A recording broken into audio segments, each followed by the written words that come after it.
When somebody comes, when a yogi comes to you, what will he do first?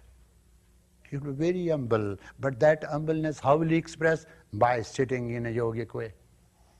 He will sit down still. When he talks to a yogi, he will never move.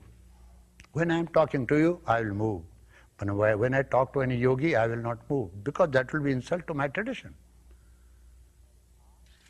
When I was asked to go and study with various yogis, first thing my master told me, yogi is he who has got asana siddhi, who has learned not to move, who has made his body still. His body still means he has stilled his mind.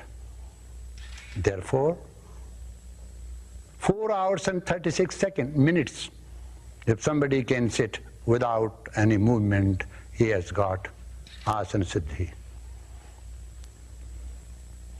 Kabira often in his songs speaks to the sadhakas.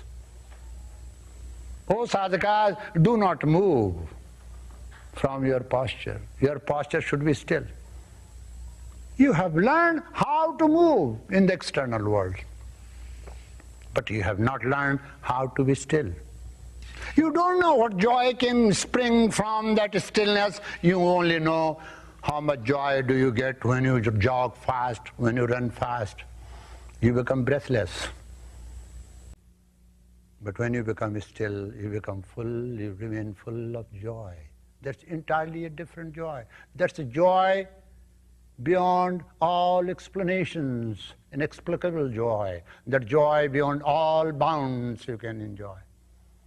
Still, how to be still.